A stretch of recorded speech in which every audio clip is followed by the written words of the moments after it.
Is Kawhi Leonard about to go to federal prison? Well, as more info comes out about him taking $28 million from a fake tree planting company to circumvent the cap, it's starting to look worse and worse for the Clippers by the day. And in the hypothetical that Adam Silver can somehow void Kawhi Leonard's contract, which seems very unlikely but I guess possible, I want to see where he'd be the best fit and what teams I would like to see him on the most, if not the Clippers. First, I got the Miami Heat. They're always in the conversation for big stars. This is what they do. They stay in the middle until a big star comes available in free agency, and they pounce on that. I think Kawhi would be a great addition. He fills a lot of needs as a primary scorer, though he is super unreliable. If they added him to the roster, they'd essentially be one good point guard away from being one of the better teams in the Eastern Conference. Then next, I got the Denver Nuggets. This is the most unrealistic of the three for sure, but I think Denver would be a very, very good fit for Kawhi, and he'd be a straight up upgrade from Christian Brown.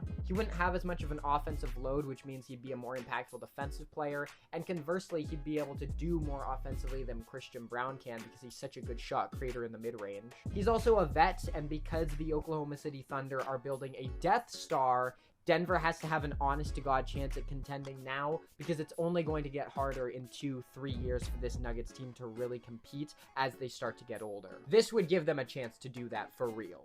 And then finally, my favorite hypothetical Kawhi team is definitely the Memphis Grizzlies. This is more of a hipster pick and it's not super sexy, but I think he is perfect for their timeline and he makes them an honest-to-God middle-class contender in the West, which is something they're really not right now.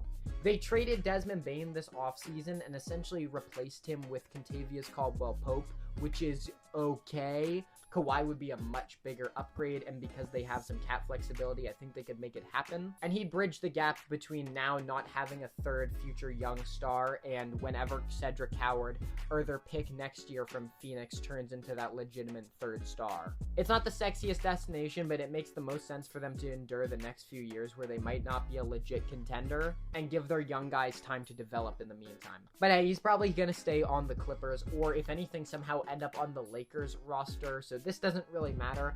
But either way, drop me a like and follow if you think the NBA needs to free Kawhi Leonard.